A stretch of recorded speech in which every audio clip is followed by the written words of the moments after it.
Eu gostaria de convidar os irmãos para lerem comigo a palavra que vai ser o âmago desse final de semana, onde vamos estar falando sobre avivamento.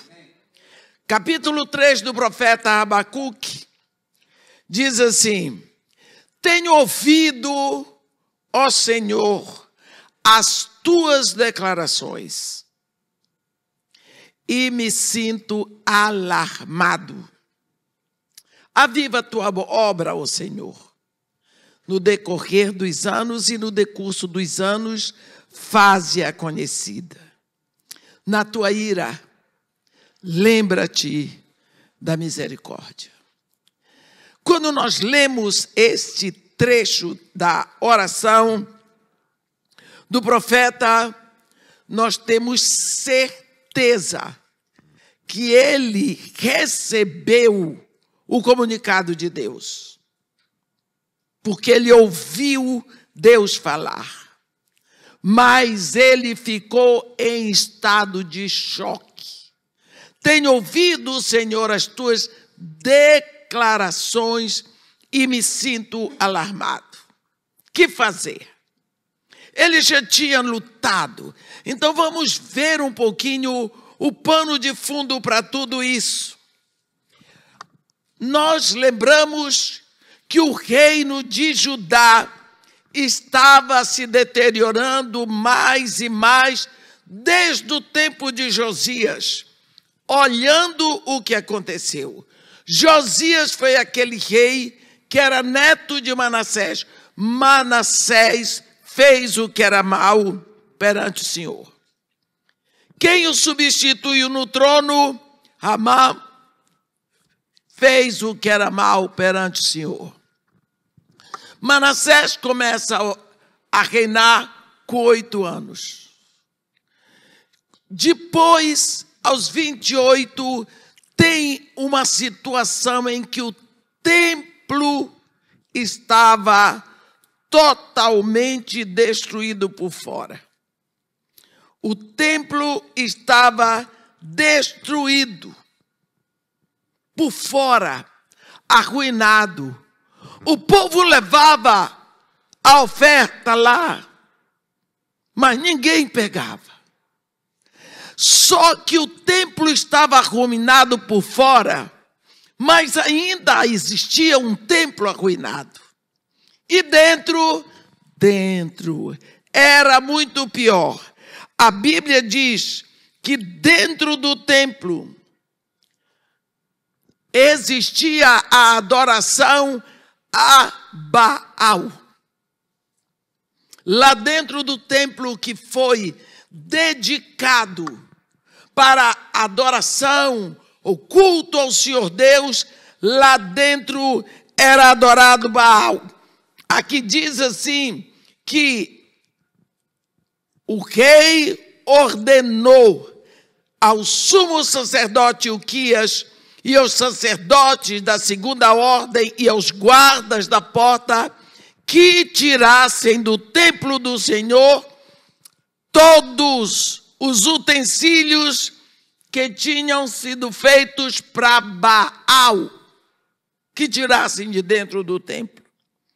E para o poste ídolo, e para todo o exército dos céus, e os queimassem fora de Jerusalém. Vocês entenderam? Só um minutinho, desculpe, eu venho com frio e começo a pregar e começo a dar... Obrigado. Vocês podem imaginar o que estava acontecendo dentro do templo. Uma coisa eu quero deixar claro: aquele templo foi dedicado para adoração a Deus, mas lá dentro, quem estava sendo adorado era Satanás, todos os astros e o poste ídolo também. A Bíblia diz que ele derrubou as casas da prostituição cultural que estavam na casa do Senhor. Para você ter um quadro. Também tirou os cavalos que os reis de Judá tinham dedicado ao sol, que estavam na entrada da casa do Senhor. Só para dizer para os irmãos uma lembrancinha do que aconteceu.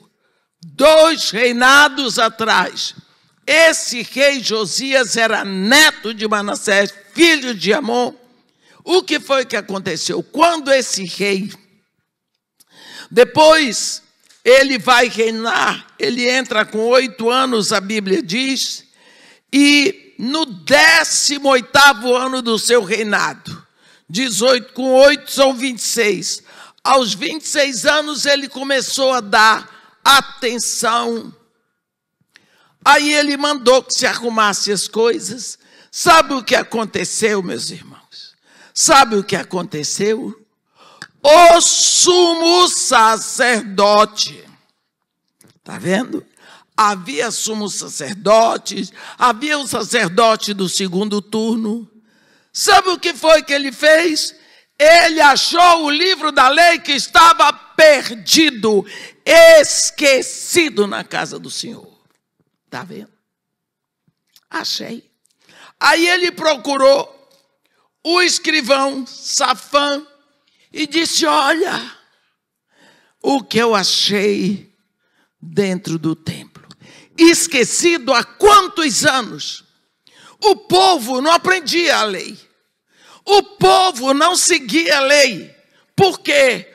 O livro existia, mas estava fechadinho, guardadinho dentro do templo, como muitas vezes a Bíblia fica fechada na cabeceira da sua casa. Existe a Bíblia? Existe. Tem a palavra? Tem, mas está fechadinho, guardadinho, bonitinho, ninguém pega. Não tem. Estava lá, o sumo sacerdote encontrou. Quando o escrivão leu o livro para o rei rasgou as vestes. Começou um período de restauração, mas não durou muito. Porque ele morreu, entra seu filho e tudo recomeça para o mal. Não agradou a Deus.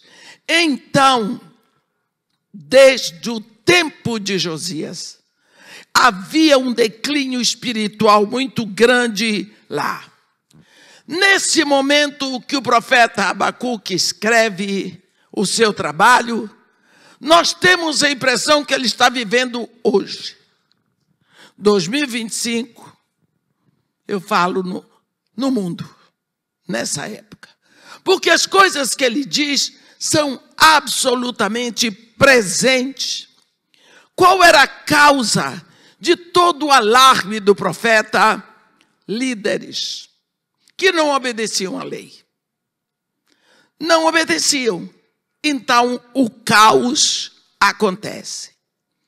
Ele faz uma queixa para Deus e diz: porque o Senhor me deixa ver toda essa iniquidade.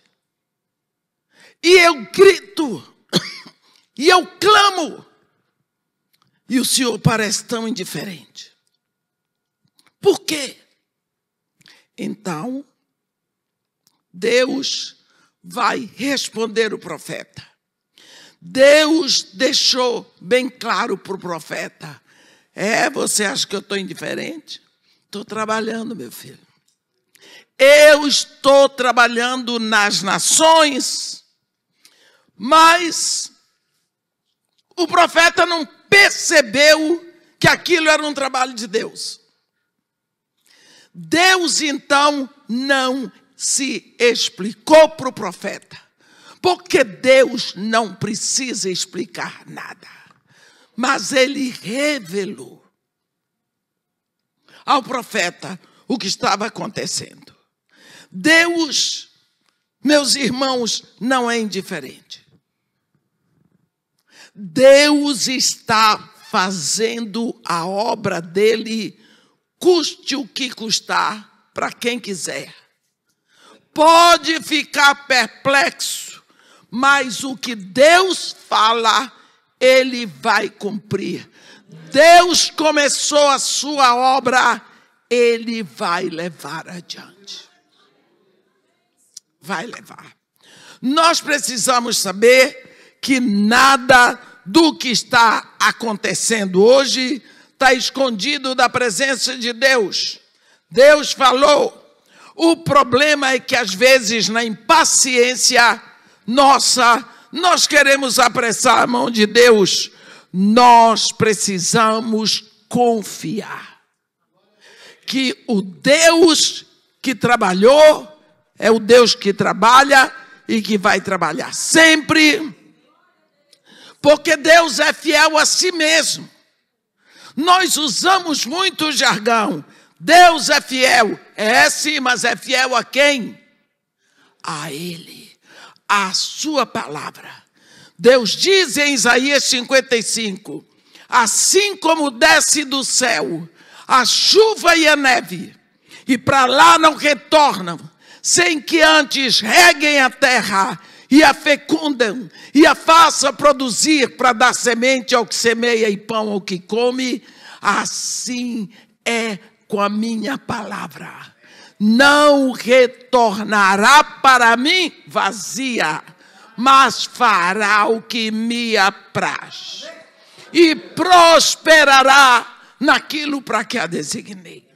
Quando Deus fala, Ele diz, o profeta ficou perplexo. Como que um Deus tão santo vai usar um povo ímpio, idólatra, inimigo de Deus, para disciplinar o povo de Deus? Deus disse, é assim. Vai ser assim. Olha, escreve essa visão. Faz assim, tipo um outdoor. Para que possa ler até quem passar correndo. Porque se demorar, vai tardar, mas vai se cumprir. Mas olha o soberbo. Sua alma não é reta nele. Mas o justo viverá pela sua fé.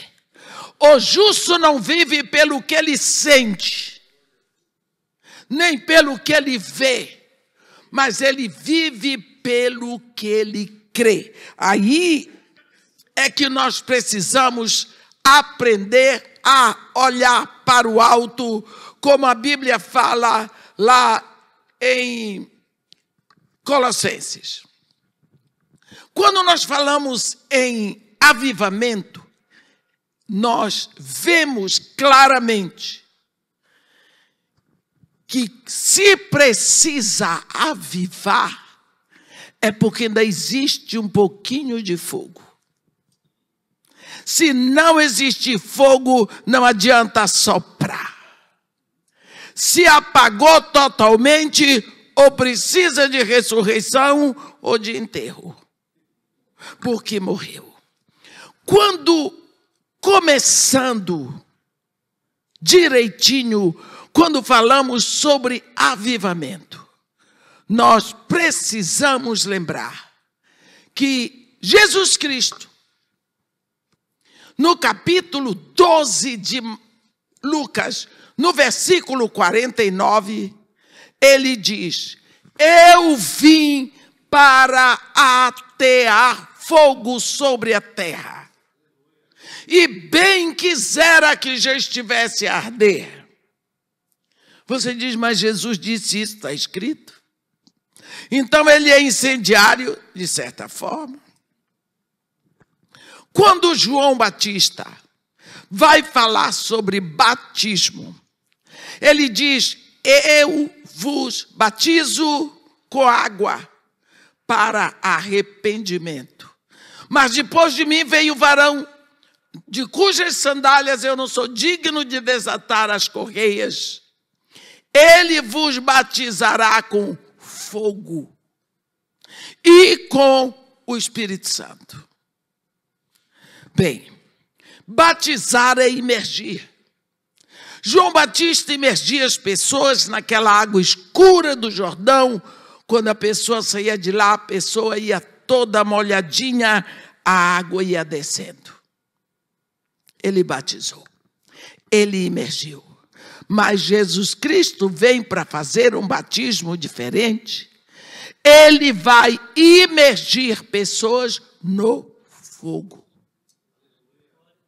E quando você imerge alguma coisa ou alguém no fogo, a pessoa sai de lá, ela é uma tocha apontando para cima. Isso nós precisamos saber. Qual é o efeito que causa em você quando Jesus Cristo imerge você no fogo e tira, e você é uma tocha apontando para cima? É que o fogo puxa você para cima, porque o fogo torna as coisas leves. Eu vou dar um exemplo. Eu não sei se vocês já viram um balão. As pessoas fazem o balão, embora seja crime no Brasil, mas as pessoas fazem. E na favela, onde eu tenho o projeto, todos os anos se fazem balão. Eles fazem o balão, constroem normalmente homens. E quando o balão está pronto, o balão tem um aro na boca. Ali eles põem uma bucha. Na hora que eles vão soltar o balão, eles embebem aquela bucha num material inflamável. Pode ser querosene, gasolina, álcool. E na hora que eles botam o balão em pé, aquela porção de homens, alguém toca fogo na bucha. O balão vai enchendo de ar quente. Vai enchendo, eles vão soltando um pouquinho, o balão vai para um lado, vai para o outro. À medida que o balão vai se enchendo de ar quente por causa do fogo, ele começa a flutuar. E depois ele vai subindo. Por quê? Por causa do fogo. O fogo torna as coisas leves. Se nós olharmos o nosso planeta, é uma esfera, é uma bola gigantesca. A Terra tem muitas camadas, ecosfera, estratosfera e tantas esferas, atmosfera. Mas no coração da Terra, bem no meio, Deus botou uma camada de fogo. E o fogo mantém a Terra solta no espaço. A Terra tem os seus movimentos de rotação e translação, mas ela não cai, porque ela flutua, porque no centro dela tem uma camada de fogo, a pirosfera. Eu já vi um avião parar no ar quando ele foi atingido por um míssil. Eu estava saindo do Iraque para ir para o Kuwait, atravessando o deserto, fugindo da guerra, dos bombardeios, quando nós ouvimos o som de um radar. Nós estávamos cruzando o deserto do Abadã à noite, e o avião vinha do Irã para bombardear o Iraque. O míssil, o radar detectou, eles soltaram o míssil atingiu o avião antes do avião bombardear. Houve uma explosão no ar. Meus irmãos, era próxima de meia-noite. Virou meio-dia. O combustível, as gotículas do combustível do avião eram estrelas assim, pegando fogo no deserto. E aquele avião parou no ar. Aquela fuselagem tão pesada parou, pegando fogo. Nós ficamos olhando. Até hoje eu tenho essa imagem muito viva. E depois, aquelas estrelinhas iam apagando, parece que elas iam caindo. E aquela fuselagem enorme começou a apagar. E o avião, a fuselagem bailava no ar, parecia folha seca. Fogo. Fogo. Quando Jesus vem na sua vida, ele batiza com fogo, ele imerge você no fogo. Quando você sai dali, você tem um elemento que vai lhe tirando pouco a pouco do mundo, não é do planeta Terra, do mundo, desta questão que Satanás montou. Você vai saindo pouco a pouco, você vai deixando aquelas coisas velhas do mundo. E depois de um ano você pensa, puxa, mas eu gostava tanto daquilo, como é que isso não me afeta mais? Você vai deixando escravidões para trás. Só que depois de um tempo, você começa a olhar para o mundo e a ter misericórdia das pessoas, porque você está acima. Eu aqui vejo todos vocês com perfeição, melhor do que vocês aí. Por quê? Porque eu olho de cima. O batismo do fogo, ele nos tira pouco a pouco do mundo. Os nossos interesses pelas coisas do mundo vão ficando. E é interessante porque as pessoas percebem, fulano agora está esquisito, está mesmo. Porque já não gosta daquelas coisas que ele fazia antes. Esse é o batismo do fogo. Só que aqui nós precisamos parar para pensar um princípio. Quando você foi gerado, Deus podia ter gerado você de outra forma, mas ele escolheu que um homem com outro homem são dois homens. Uma mulher com outra mulher são duas mulheres. Mas um homem com uma mulher formam uma só carne. Assim, para você ser gerado no ventre da sua mãe, quem fabricou você lá dentro foi Deus. Mas foi preciso de um homem e de uma mulher. Essa história não tem o pai, tem um genitor. Foi preciso para você nascer da carne. Foi preciso um homem e uma mulher. Mas para você nascer filho de Deus, precisa de dois: a palavra e o Espírito. Vamos ver como é que a Bíblia nos ensina isso. Lá no início, em Gênesis 1, está escrito assim: no princípio, criou Deus os céus e a terra. A terra, porém, era sem forma, vazia. Havia trevas sobre a superfície do abismo, e o Espírito de Deus pairava sobre a superfície das águas. Queria que você pensasse nisso, meu irmão. A terra era sem forma. Você já imaginou uma terra amorfa, sem forma nenhuma? Quando hoje falamos terra, nós pensamos naquela bola.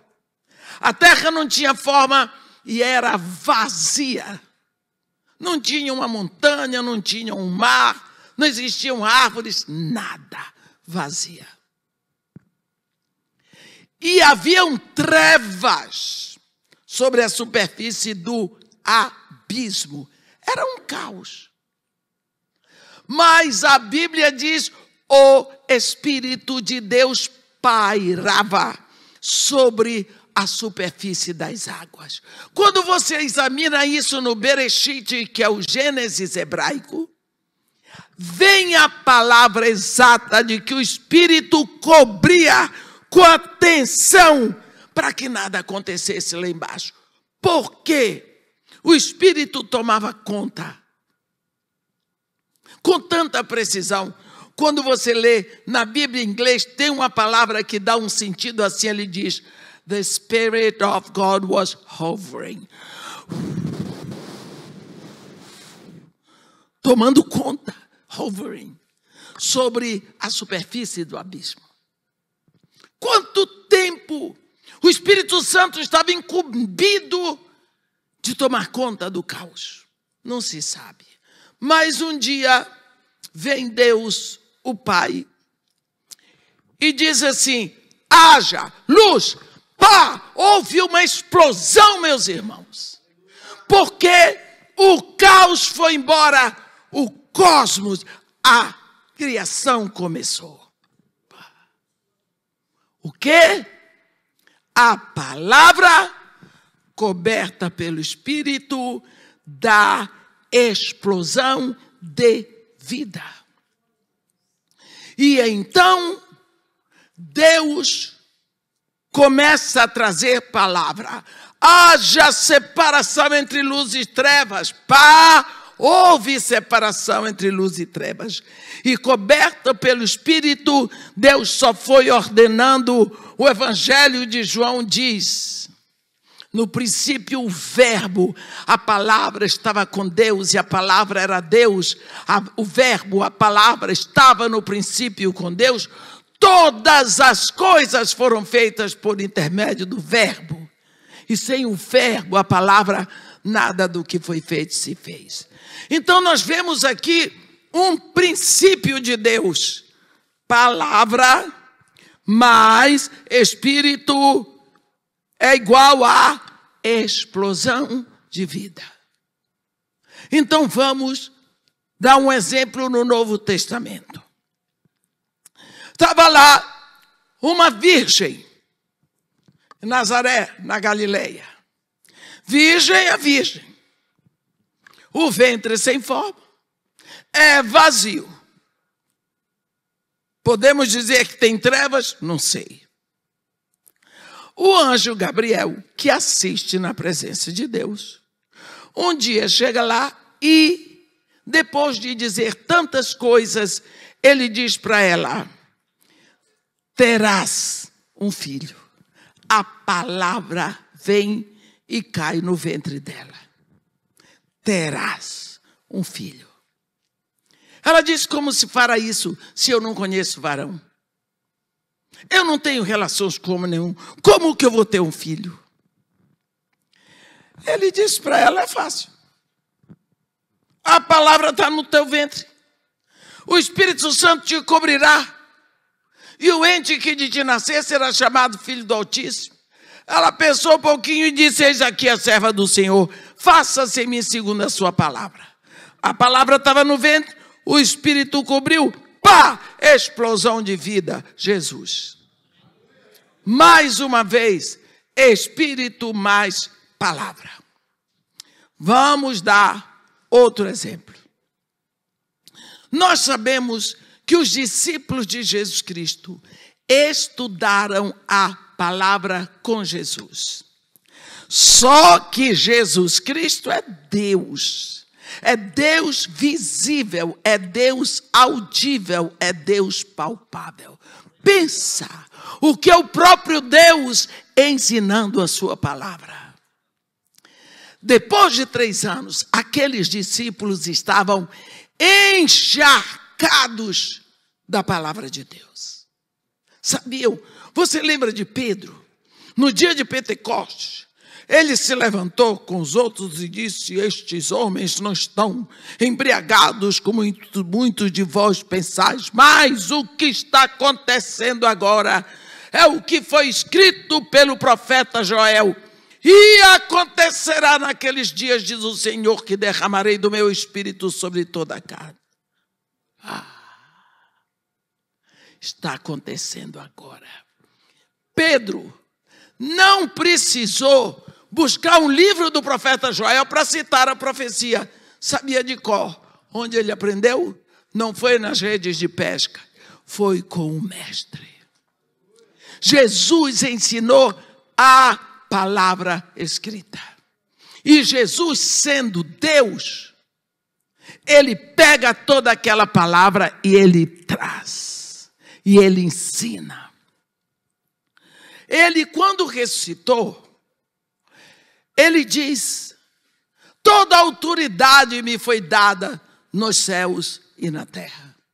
Salmo 115, versículo 16 diz: os céus são os céus do Senhor, mas a terra deu a ele aos filhos dos homens. Significa, Os céus são de Deus, a terra é do homem. Quando ele ressuscita, ele diz: toda autoridade me foi dada nos céus, eu sou Deus, e na terra eu sou homem.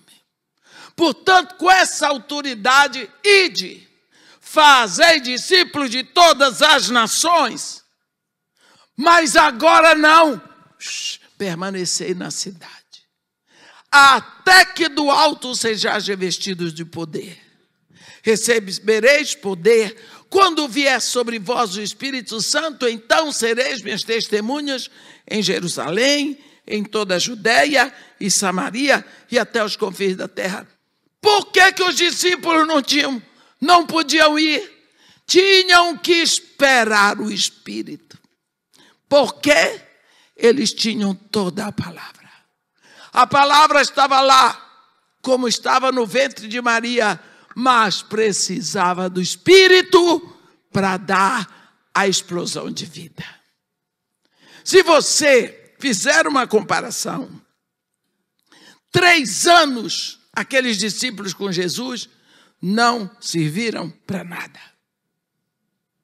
3 horas com o Espírito Santo, e coisa maravilhosa.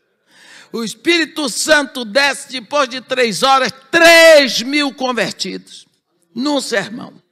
Então você vê a diferença e a necessidade de aprendermos sobre a necessidade da palavra. Porque o Espírito nós já temos. O Espírito está em nós. Meus irmãos, eu tenho ouvido, eu ando em tudo quanto é igreja, tantos absurdos. A pessoa chegar na frente e dizer: Senhor Deus, envia o teu Espírito. E Deus diz assim: mas já enviei, vai fazer 2000 anos. Não tem outro para mandar. A pessoa está copiando a oração do Antigo Testamento. No dia de Pentecostes, o Espírito Santo veio. Ou então, a pessoa diz: ô Espírito Santo, vem, visita-nos. Espírito Santo diz: sou visita, não sou habitante. Eu vim para habitar em vocês. Isso é algo que Jesus diz muito claro. Meus irmãos, no Evangelho de João, Jesus dá 12 aulas sobre o Espírito Santo. E em João 14, no final do versículo 17, ele diz assim: olha, eu rogarei ao Pai e ele enviar o outro Consolador, que ficará no meu lugar. Ele é o Espírito da verdade. Ele vos guiará a toda a verdade. O mundo não pode receber, porque não o vê, nem o conhece. Vós o conheceis, porque, olhe bem, ele habita convosco e estará em vós. Hoje ele habita com vocês, porque ele está em mim, eu estou com vocês. Futuramente ele vai habitar dentro de você. Nós precisamos crer na palavra de Deus e viver essa verdade. Olha, Deus diz assim, a palavra nos assegura o seguinte: pelas tuas palavras serás salvo, pelas tuas palavras sereis condenados, porque a vida e a morte estão no poder da língua. Se no teu coração creres e com a tua boca confessares Jesus, serás salvo, porque com o coração se crê para a justiça, mas com a boca se confessa para a salvação. Olha, no dia em que você ouve a palavra da verdade, o evangelho da salvação, Efésios 1, se você crê, você confessa Jesus Cristo como único Senhor, suficiente Salvador, seu nome é registrado no livro da vida do Cordeiro lá na eternidade. Você passou da morte para a vida. Deus transporta você do império das trevas para o reino do Filho do seu amor. você é feito filho de Deus, não entrará mais em julgamento, e ele lhe dá o Espírito Santo. Por quê? Porque o plano de Deus para nós, meus irmãos, não é salvação. Deus nunca planejou salvação para ninguém. O plano de Deus é santificação. A palavra diz assim: bendito Deus e Pai de nosso Senhor Jesus Cristo, depois ele diz, que nos escolheu nele, antes da fundação do mundo, para sermos santos. Não foi para sermos salvos. Deus nos escolheu em Cristo, antes da fundação do mundo, para sermos santos. Mas como que eu, uma pecadora morta nos meus pecados e delitos, como que eu vou ser santa? Se eu estou perdida, ninguém pode me salvar a não ser Deus. Esse é o tema de quase todos os congressos de evangelismo. Jonas 2, versículo 9. Ao Senhor pertence a salvação. Então o que é que Deus vai? Porque Ele quer que eu seja santo, Ele tem que me salvar. Ele vai lá, me salva, me dá o seu Espírito para que eu possa caminhar em santidade. Esse Espírito vai fazer de mim um filho de Deus, porque Ele conhece a Deus. Ninguém conhece mais a Jesus do que o Espírito Santo e o Pai. E o Espírito vai fazer de mim um filho ou uma filha ao modelo de Jesus. Então o Espírito entra na nossa vida, não é para a gente dar ibope, é para trabalhar este caminho de santificação. Portanto, você precisa crer. No dia que você confessou Jesus como único Senhor, suficiente Salvador, nesse dia o Espírito Santo veio habitar em você. O problema é quando não se crê nisso. Eu vou contar para vocês. Eu estava pregando, um pastor de Niterói, ele disse para minha irmã, eu queria que a senhora viesse na minha igreja para falar sobre os símbolos do Espírito Santo.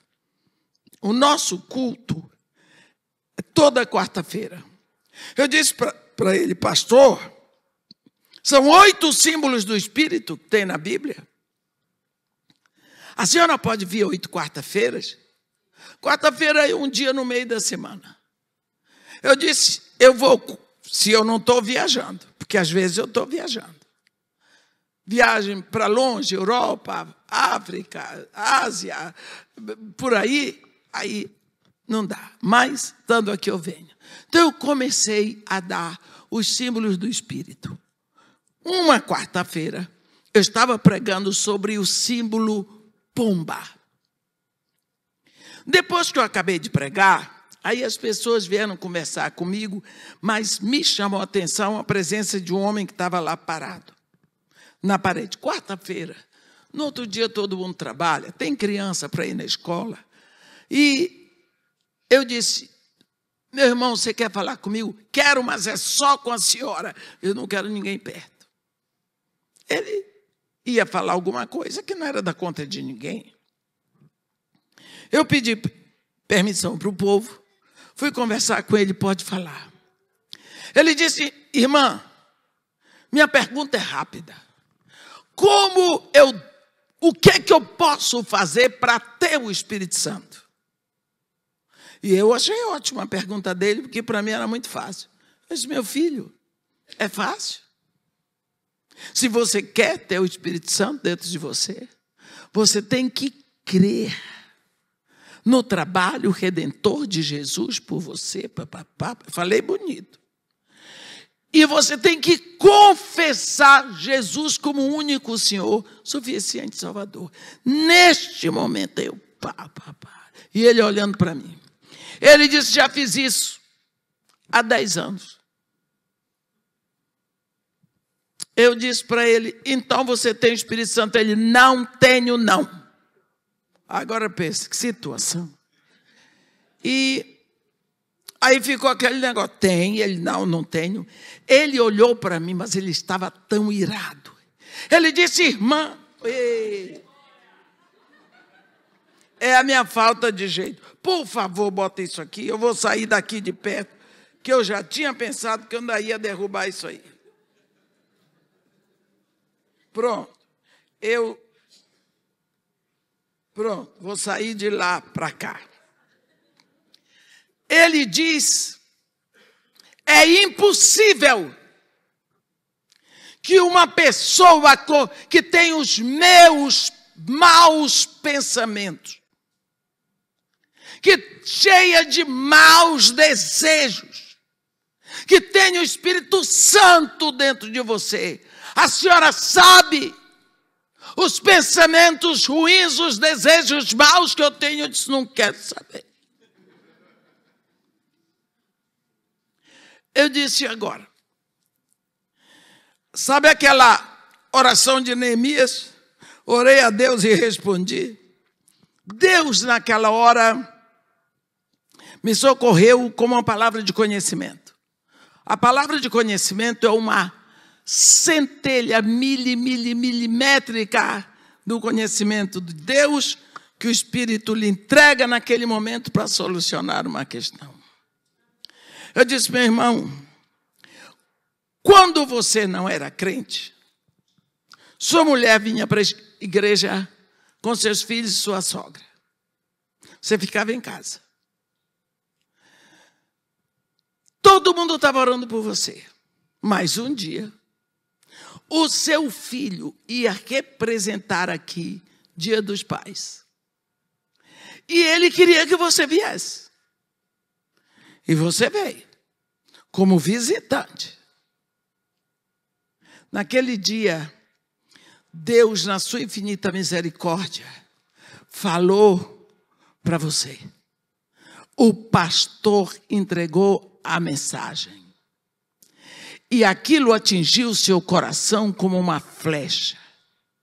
E você veio aqui, nesse púlpito, chorando, se babando e se rendendo a Jesus Cristo. Naquele dia, o Espírito Santo foi dado a você. E você que tinha o hábito de levar a sua secretária para o chiqueiro que eu digo é motel, e você saía de lá de motel, você se sentia um herói.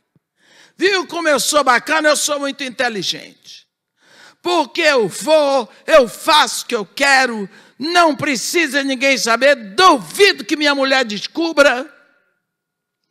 Esses outros bobos não sabem como fazer, aí dá divórcio, eu sei como agir.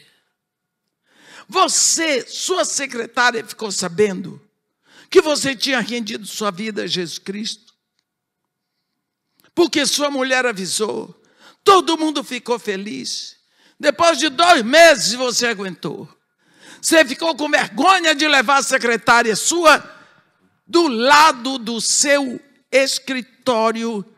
Tem um escritório de um arquiteto. Você pegou a secretária do arquiteto, levou para o chiqueiro. Quando você saiu de lá, você saiu assim. Qual é o problema? Não deixo faltar nada em casa, eu trabalho.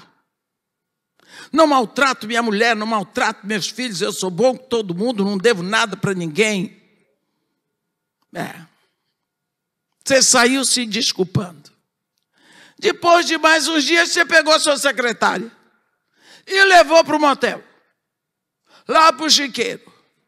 Quando você saiu de lá, você dizia assim, mas qual é o problema? Salomão teve uma opção de mulher, Davi também, até Abraão teve. Gente, qual é o problema? Não é tão ruim assim, não. O herói tinha morrido. Aquele que se gabava do adultério não existia mais. Você estava triste pelo que fez. Sabe por quê? Antes você se sentiu um herói, porque não tinha o Espírito aí dentro. Depois que o Espírito entrou aí, o Espírito Santo não acusa. Acusador é uma palavra que em grego é Satã. O Espírito Santo convence do pecado. Então a prova de que o Espírito Santo está na sua vida é que ele tem convencido você do pecado que está na sua vida. A essa altura ele chorava. Quem lhe disse isso? Como é que a senhora sabe? Eu disse, só tem uma pessoa que podia ter me dito. A pessoa que estava lá no motel com você, quem? Eu disse, o Espírito Santo. Que está dentro de você e você levou para o motel, safado. Graças a Deus, hoje ele é diácono da igreja. O que eu quero dizer é que o Espírito Santo lhe foi dado. E você tem o Espírito. Mas por que não tem uma explosão na minha vida? No dia que o Espírito Santo desceu sobre os apóstolos, em Atos 2, aqueles homens estavam encharcados com a palavra de Deus. Não serviam para nada, mas eles tinham a palavra. Quando o Espírito Santo vem sobre eles, a Bíblia diz, ouviu-se um som do céu, como de um vento impetuoso que encheu toda a casa. Apareceram distribuídas entre eles línguas como de fogo. Por que houve a explosão? Porque eles tinham a palavra. Agora você tem o Espírito. O que está faltando para ter essa explosão? Palavra. Eu lhe digo que você, se você não está explodindo, é porque falta combustível. Combustível. Olha o que a Bíblia nos diz, 2 Coríntios, capítulo 3, lá no versículo 18. Paulo nos lembra aquele episódio de quando Moisés ficou muito tempo exposto à glória de Deus. Quando ele desceu do monte, o rosto dele brilhava, o povo ficou, uau! Mas ele percebeu que com o passar dos dias, o brilho ia desaparecendo. Então ele cobriu o rosto com um véu. Quem nos diz isso é Paulo de Tarso. E aí, Paulo diz que conosco é diferente. Ele diz que esse Deus que estava fora de Moisés, ele mudou de residência para dentro de mim. Ele veio para dentro de você. E daí ele quer expressar a glória dele. Como é que o Espírito vai expressar a sua glória? Você abre a Bíblia. O Espírito vai abrir a palavra para você. Lá no interior da Bahia, não sei se alguém aqui é da Bahia, Itaparica, eles fizeram assim uma barreira para separar o mar da Avenida Beira-Mar e botaram muita pedra ali. Então o baiano de lá da ilha, tem algum baiano aqui? Puxa vida, pastor, eu vou orar para Deus mandar baiano para cá. Fica mais lindo. Aí, o baiano diz assim, no embate da maré contra os abrolhos, as pedras, quem entra pelo cano são os mariscos. Isso é ditado baiano. Porque o mar vem, bate no paredão, nas pedras, quebra a casca dos mariscos. Então, quem entra pelo cano, quem sofre a transformação, são os mariscos. Olhe o que Paulo diz. E todos nós, com o rosto descoberto, continuamos a contemplar na tua palavra. É como um espelho diante do qual nós vamos sendo continuamente transfigurados num crescente esplendor, de um degrau de glória em outro degrau de glória. E isto vem do Senhor, que é o Espírito que está lá dentro de mim. Eu abro a Bíblia, a palavra de Deus está escrita aqui fora. O Espírito está dentro de mim. O Espírito incide sobre a palavra escrita. A palavra escrita retorna para o Espírito. O Espírito vai abrindo a palavra. Quem é que está no meio entre a palavra e o Espírito? Eu. Eu que sofro o resultado do trabalho do Espírito com a palavra. Eu é que vou sendo continuamente transfigurada. Como que vai haver explosão de vida se eu não trago a palavra, meus irmãos? Nós precisamos. Porque o que foi que aconteceu? Que aqueles primeiros discípulos, a Bíblia diz que eles botaram o mundo de cabeça para baixo. E hoje nós vemos uma igreja tão indiferente. Eu me lembro de uma vez, já ter perguntado para muitas pessoas o que é culto. Para eles, culto é só uma reunião. Ainda não entenderam que o Deus está sendo adorado desde toda a eternidade. Ele criou anjos e arcanjos e todos os seres celestiais para adorá-lo. Ele continua sendo adorado. A Bíblia diz que os seres viventes não se cansam de falar nem de dia nem de noite. Adoração. Quando nós vamos adorar, nós adoramos a esse Deus que está sendo adorado. O anjo da igreja, o pastor, entra. Ele leva o seu rebanho. Nós estamos diante de Deus. Tudo que acontecer ali é para Deus. É na presença de Deus. E quando terminamos a nossa adoração com palavras, hinos, entrega de ofertas e dízimos, o anjo da igreja nos despede. Nós saímos, a adoração continua. As pessoas acham que culto é uma reunião. Não é. Não é. Culto é culto de adoração. Em inglês vocês dizem worship service. É serviço. A atuação de servo é serviço. A atuação de operário é trabalho. Nós vamos servir, nós vamos adorar. Esquecemos que sem a palavra nem adorar podemos. Lembra do que foi que Jesus Cristo disse para a mulher samaritana? Ei, o Pai procura adoradores em espírito e em palavra, em verdade. A verdade é a palavra. Só a partir do momento que o Espírito vem para a terra, para habitar em cada um, é que surgem os grandes adoradores que o Pai busca.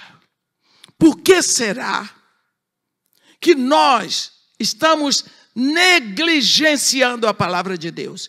E já há quem diga que a palavra de Deus é obsoleta em vez de absoluta.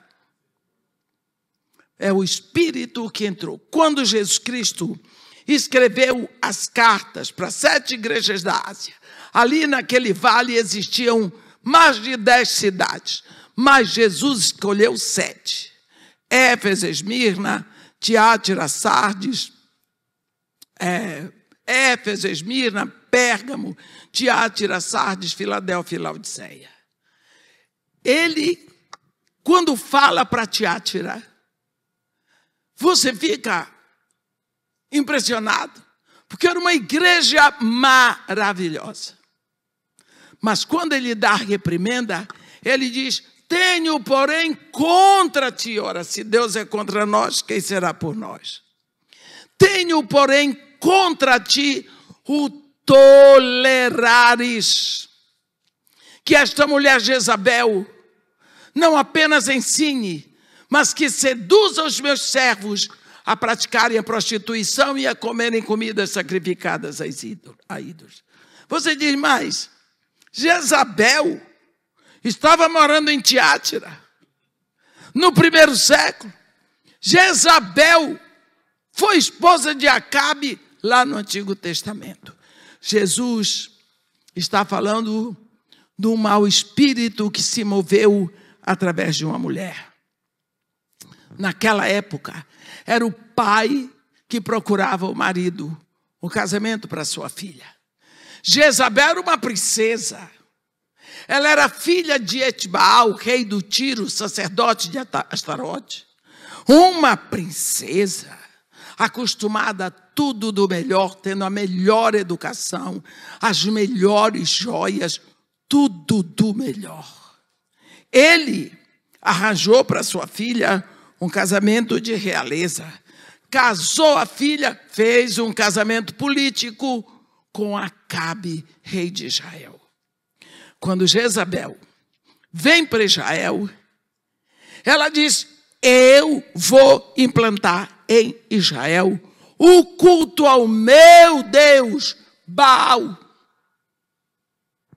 E ela vai para Israel, reinar com o marido, sabendo que ela teria que implantar o culto a Baal.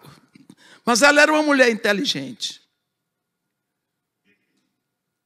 Para eu implantar o culto a Baal, é preciso que eles parem de cultuar o Deus de Israel. Eles cultuam o Deus de Israel porque ouvem a palavra do Deus de Israel. Quem é que prega a palavra de Israel, do Deus de Israel? Os profetas. Então, ordenou a matança de todos os profetas de Deus.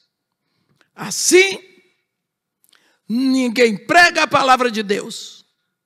O povo, não ouvindo a palavra de Deus, deixa de adorar a Deus, passa a ouvir a profecia de Baal e vai adorar Baal. Deu certinho. Então, esse espírito que se move nessa mulher, ele continua. Você vê que já estava na igreja no primeiro século. No primeiro século. Então, o que é o espírito de Jezabel? É o espírito do silenciamento da palavra de Deus. Ninguém prega mais a palavra. Ninguém ouve mais a palavra. Ninguém lê a palavra. E aí o que acontece? Adeus, explosão de vida. Você não vai sendo transfigurado. É preciso que saibamos.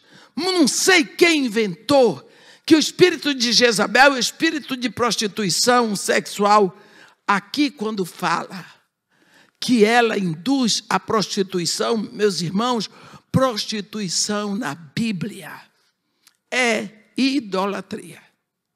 Não tem nada a ver com sexo. Quando nós olhamos hoje, a igreja é tão indiferente. Eu entendo porque é que nós precisamos de avivamento. Simplesmente bebendo toda a água suja, cantando tudo que é errado. As pessoas, quando vão compor um coro para cantar na igreja, se preocupam na beleza, na métrica e como vai ser aceita.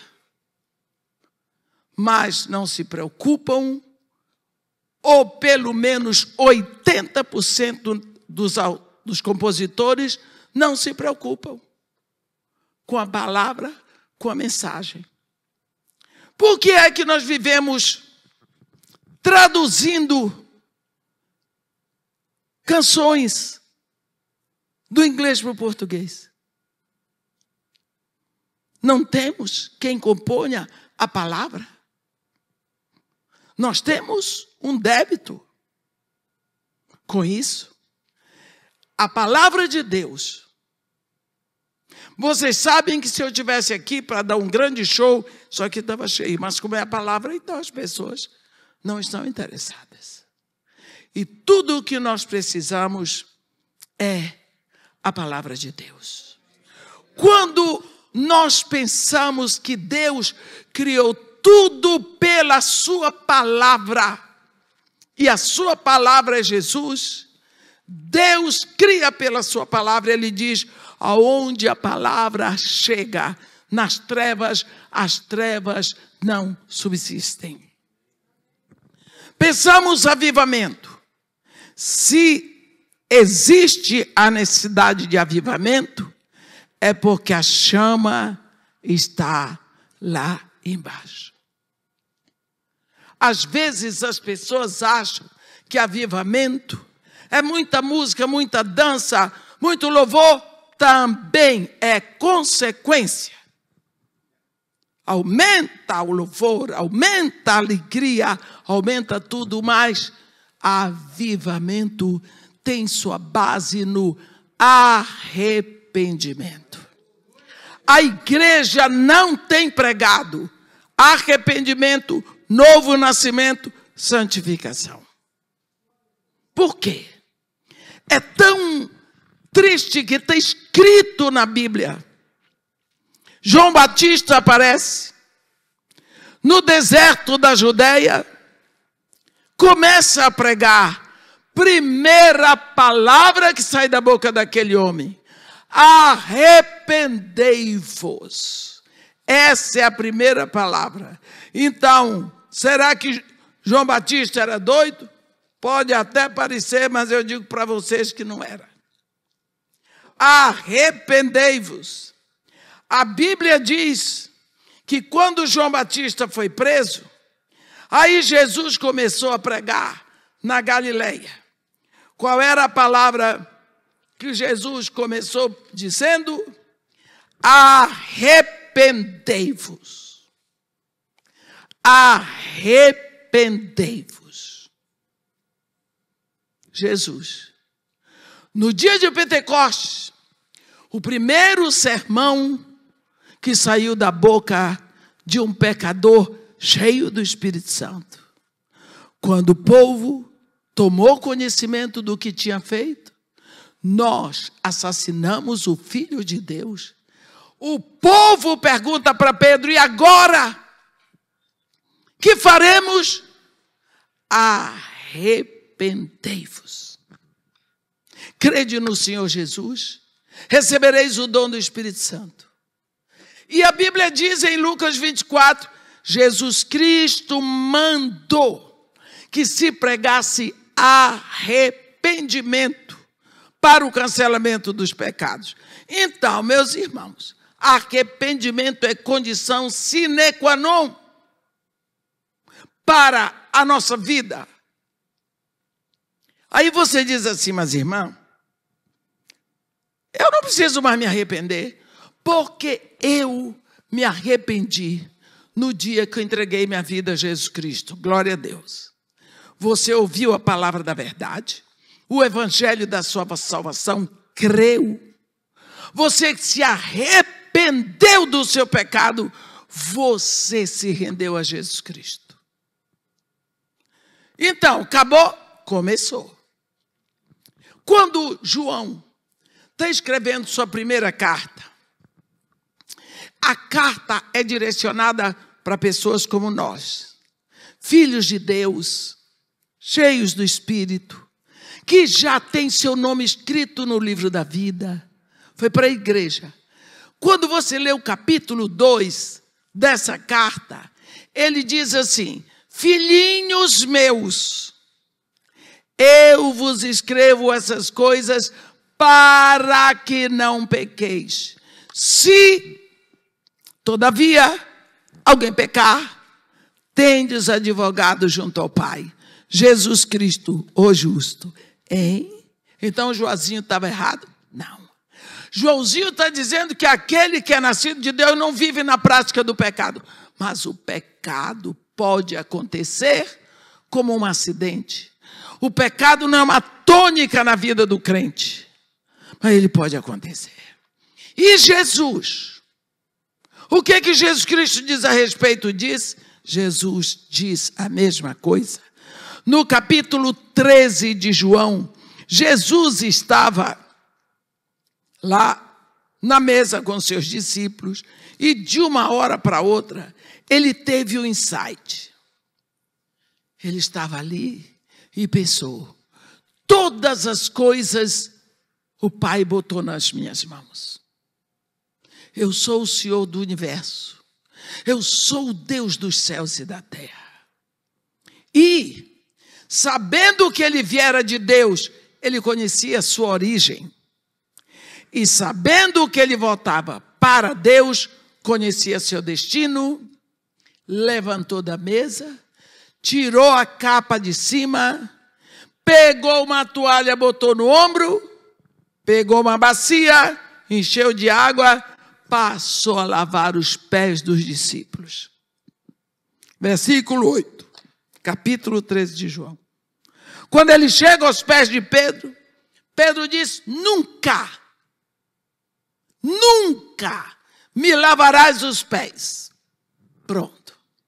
Jesus Cristo, que estava aqui abaixadinho, pronto para lavar os pés de Pedro, daqui mesmo, ele olhou dentro da cara de Pedro e disse assim para Pedro: se eu não te lavar, tu não tens parte comigo.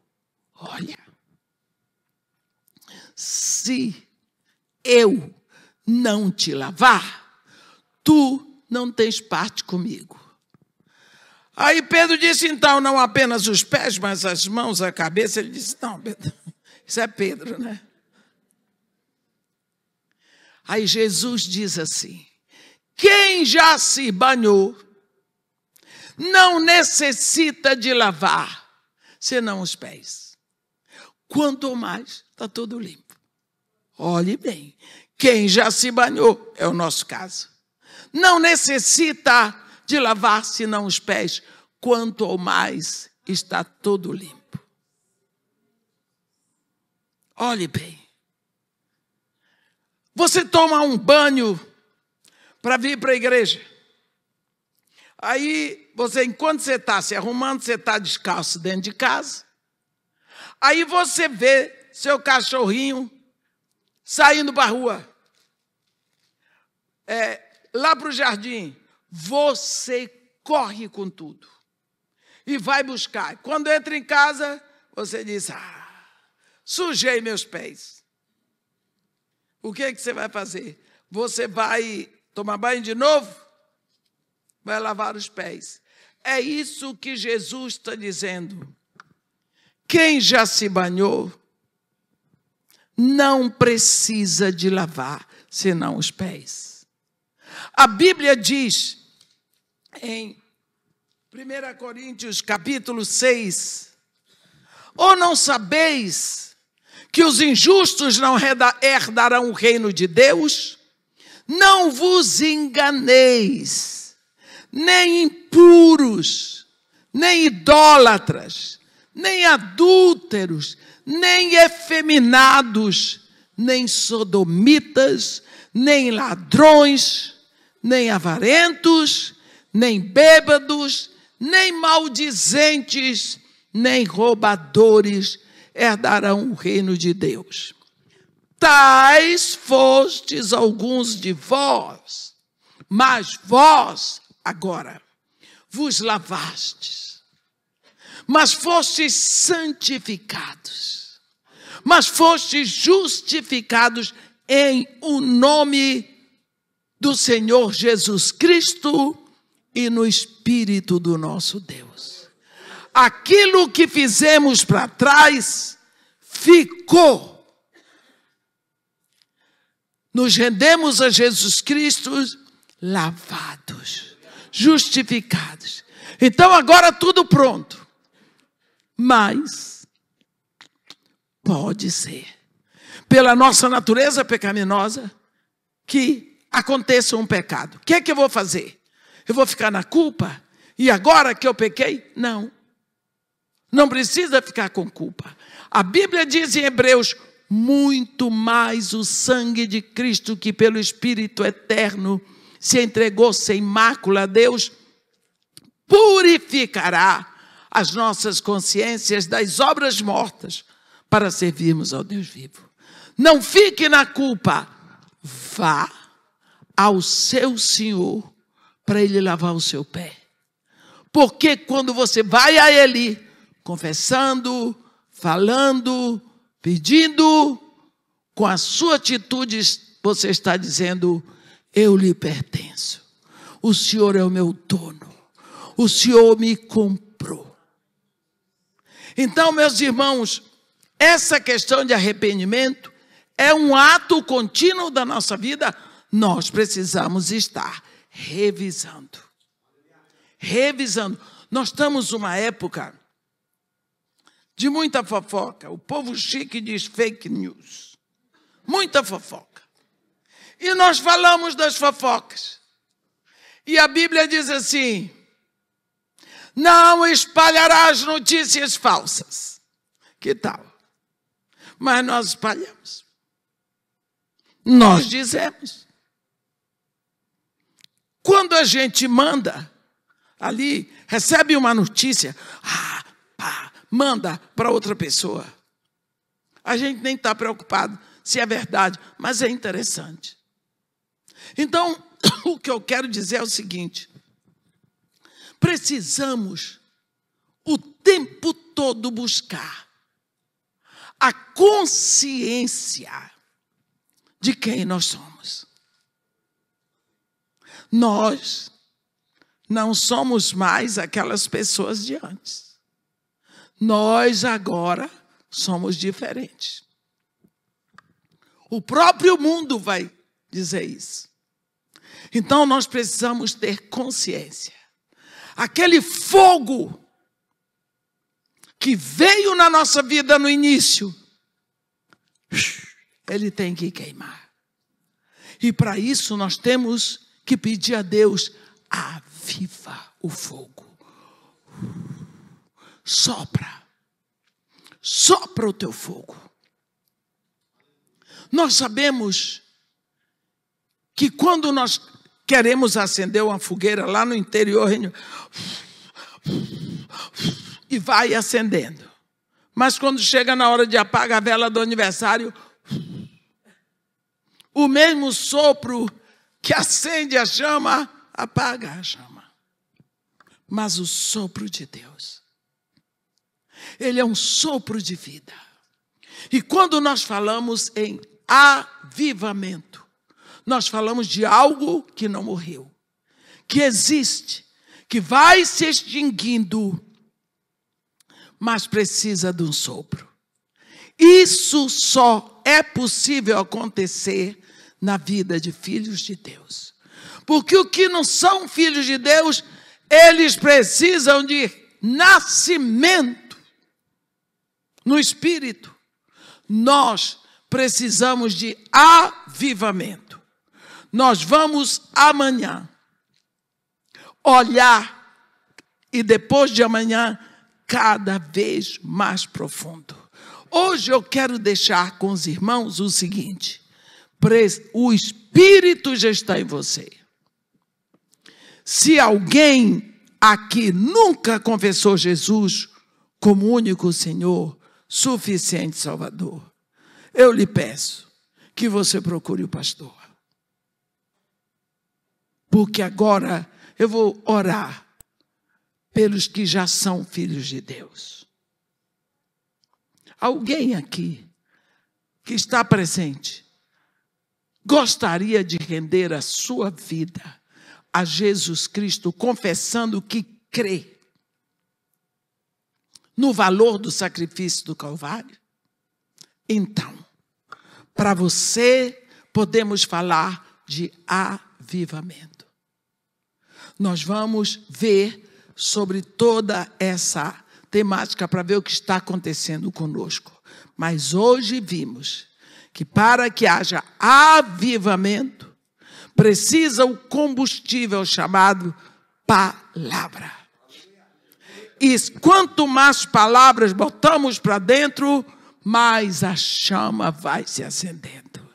E quanto mais a chama acende dentro de nós, mais nós somos elevados, saindo do mundo, não é do planeta Terra. Amém? Aviva, Senhor, a tua obra em mim, no decorrer dos anos. E no decurso dos anos, faze-a entendida. Senhor Deus, nosso Pai, cremos, Senhor, que Tu és o Deus que criou os céus e a terra, e todos os universos visíveis e invisíveis. Tronos, poderes e soberanias estão debaixo dos Teus pés. Tu és o soberano Senhor, mas Tu és nosso Pai.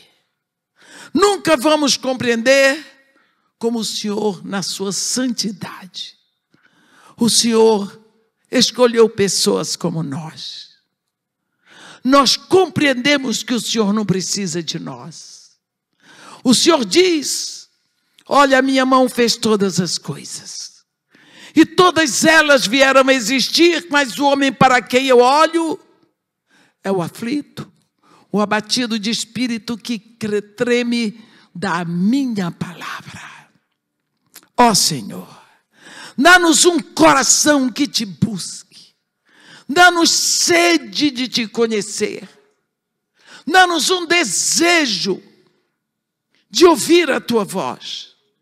Tira de nós essa mornidão. Ajuda-nos, dá uma explosão de vida em nós, Senhor. Pela Tua palavra, Senhor, faz um milagre que nós venhamos a Te buscar. Porque temos certeza que o encontraremos. Te pedimos, ó Pai, pelo sangue de Jesus Cristo, que o Senhor, na sua infinita misericórdia, estenda a sua mão sobre a nossa casa, sobre os nossos filhos, onde quer que eles estejam. E que o Senhor nos tome todos nos seus braços eternos. Cerca-nos, Senhor, com Teu fogo santo. Sabe, ó Pai, a sua palavra diz que as pessoas levavam um cordeiro. Lá no átrio, os sacerdotes prendiam o cordeiro e sacrificavam ao Senhor e tocavam fogo. Hoje nós queremos chegar diante do Senhor expostos sobre esse altar. E que o Senhor, na sua bondade, toque fogo em nós. Queremos ser esse sacrifício vivo, para o Senhor aspirar o perfume da nossa vida. Tira de nós todo o cheiro de morte, todo o desejo do pecado. Santifica-nos pela Tua palavra, porque a Tua palavra é verdade. Faz, Senhor, resplandecer sobre nós o Teu rosto e nos envia para que possamos fazer a Tua vontade. Tanto tempo o Senhor trabalhou para nós.